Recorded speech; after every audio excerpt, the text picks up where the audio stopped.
भारत मतलब भारत के कद और नए भारत की बढ़ती ताकत का एहसास कराने वाली ना कुछ तस्वीरें दिखाते हैं। ये तस्वीरें देखकर वाकई आप गर्व की अनुभूति करेंगे, गौरवान्वित होंगे आप।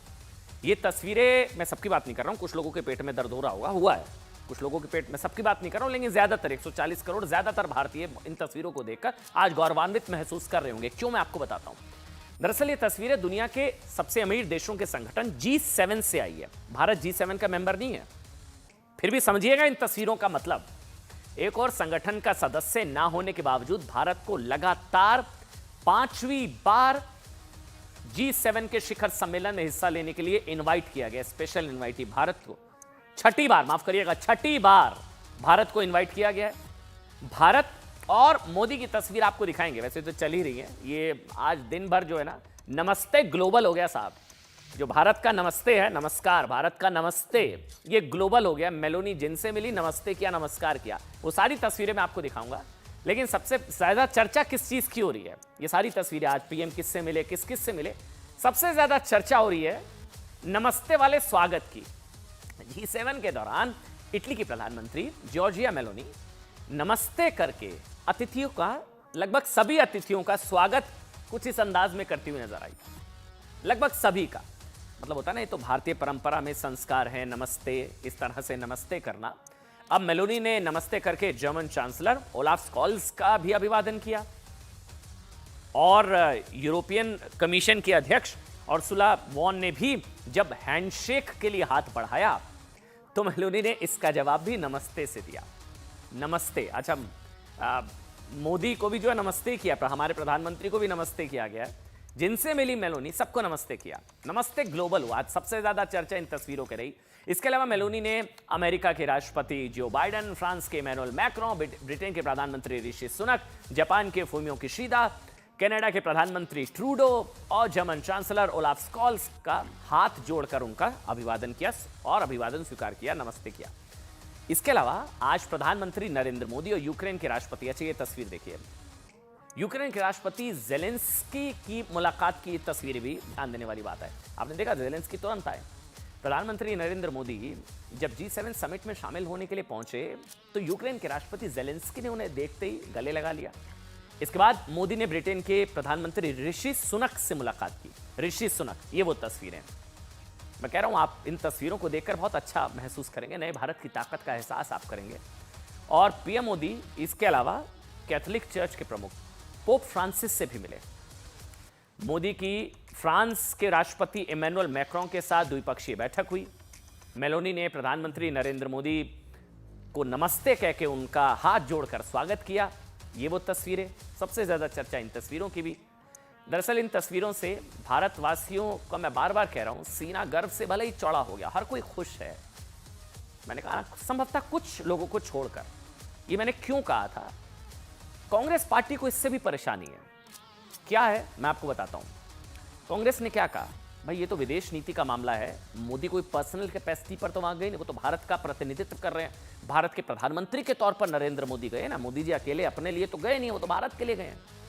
विदेश नीति पर कम से कम एक जुबान होनी चाहिए। कांग्रेस ने कहा कि मोदी अपनी गिरती हुई अंतर्राष्ट्रीय छवि सुधारने और बचाने के चक्कर में इटली गए। कांग्रेस महासचिव सीनियर लीडर जयराम रमेश ने मनमोहन सिंह का भी जिक्र करते हुए कहा कि मनमोहन जी खोखले आत्म प्रशंसा के माध्यम से नहीं, बल्कि ठोस आधार पर वैश्विक दक्षिण की आवाज के रूप में उभरे। देखिए, मोदी से नफरत हो सकती है, लेकिन मोदी तो भारत का प्रतिनिधित्व कर रहे हैं ना। मोदी से नफरत करते करते भारत से नफरत में तब्दील होती जा रही हैं चीजें। मोदी अपनी छवि बचाने के लिए वहां पर जा रहे हैं। जब मनमोहन जी गए थे तो वो अपनी छवि, किसकी छवि बचाने के लिए गए थे? फिर सवाल पलटकर पूछा जाएगा ना, जब मनमोहन सिंह गए थे तो किसकी छवि बचाने के लिए गए थे? कांग्रेस ने प्रधानमंत्री को भारत का 1/3 प्रधान, अगर मोदी अंतर्राष्ट्रीय, अगर मोदी की अंतर्राष्ट्रीय छवि गिर रही होती या गिरी होती तो यहां होते मोदी, तो क्या उन्हें G7 मेंबर ना होने के बावजूद उनकी छवि इतनी गिर गई, अंतर्राष्ट्रीय छवि बकौल कांग्रेस, तो उनको बुलाया जाता, उनको न्योता मिलता। वैसे यहां ध्यान देने वाली बात यह भी है कि भारत के इतिहास में पीएम मोदी सबसे ज्यादा बार G7 में बुलाए जाने वाले प्रधानमंत्री हैं। ये भी कुछ लोगों को दर्द हो सकता है। सबसे ज्यादा बार बुलाए जाने वाले प्रधानमंत्री इतिहास में प्रधानमंत्री नरेंद्र मोदी, ये भी दर्द हो सकता है। देखिए, मोदी भारत के इकलौते ऐसे प्रधानमंत्री हैं जिन्हें लगातार छठी बार G7 शिखर सम्मेलन में शामिल होने का न्योता मिला, मेंबर ना होने के बावजूद। 2019 में फ्रांस, भारत G7 का मेंबर नहीं है, ये तब सुनिएगा। 2019 में फ्रांस, 2020 में वर्चुअल कोरोना की वजह से, 2021 में ब्रिटेन, 2022 में जर्मनी, 2023 में जापान और 2024 में ये तस्वीरें इस वक्त पूरा देश देख रहा है। G7 समिट के लिए मोदी को न्योता मिला है। इसके अलावा सिर्फ मोदी के नेतृत्व में भारत के लिए अमेरिका भी कह चुका है कि भारत को G7 की सदस्यता मिलनी चाहिए। G7 समिट में लगातार छठी बार भारत को बुलाया जाना बताता है कि G7 को भारत की कितनी जरूरत है। आप समझिए, मैं जिसका बार बार जिक्र कर रहा हूं कि अगर जिस कांग्रेस को लगता है ना कि मोदी अपनी छवि चमकाने के चक्कर में G7 या वहां पर इटली पहुंच गए हैं, उसे ये समझना चाहिए कि भारत से ज्यादा ना G7 को इस वक्त भारत की जरूरत है। सुनिए, ये आंकड़े बुरे लगेंगे कुछ लोगों को, लेकिन 2.66 ट्रिलियन डॉलर की जीडीपी के साथ भारत की अर्थव्यवस्था G7 के 3 सदस्य देश फ्रांस, इटली और कनाडा से भी बड़ी है। समझिए, रक्षा खर्च के मामले में भारत दुनिया में तीसरे नंबर पर है। आईएमएफ के मुताबिक मोदी के नेतृत्व में भारत दुनिया की सबसे तेजी से बढ़ने वाली अर्थव्यवस्थाओं में से एक है। तब भी कांग्रेस को लगता है कि मोदी अपनी छवि चमकाने के चक्कर में वहां गए। देखिए, आईएमएफ ने यह भी कहा था कि भारत दुनिया के लिए प्रमुख आर्थिक इंजन हो सकता है, पूरी दुनिया के लिए। यह नए भारत की ताकत है जो पूरी दुनिया को उपभोग, निवेश और व्यापार के जरिए वैश्विक विकास को गति देने में सक्षम है। यानी कि पूरी दुनिया को भारत की जरूरत है और पूरी दुनिया ये बात समझती है कि कूटनीति का बॉस तो देखिए कौन है, वो हर कोई जानता है, लेकिन दुनिया में इस वक्त अर्थव्यवस्था और दुनिया को साथ लेकर वसुधैव कुटुंबकम का बॉस अगर कोई है तो वो भारत है। भारत इस वक्त मोदी के कदमों से आगे बढ़ रहा है। शायद इसी बात की तकलीफ कांग्रेस को नजर आ रही है। भारत की एक तस्वीर थी, एक गांधीवादी देश, शांति और अहिंसा वाला देश।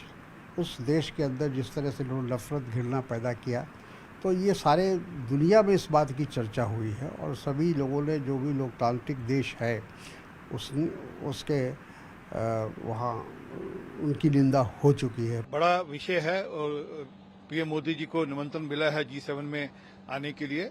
पूरे देश को इस पर गर्व होना चाहिए कि भारत का अब जो श्रेणी है जहाँ भारत को दुनिया में एक्नॉलेज करती है, उनका काम है प्रश्न उठाना, उनका काम है हर बात पे प्रश्न उठाना। उनको जब भी भारत को दुनिया कोई मान सम्मान देती है, जब भारत दुनिया के अंदर पटस्थल पर ऊपर जाता है, तो उस पर वो प्रश्न उठाते हैं।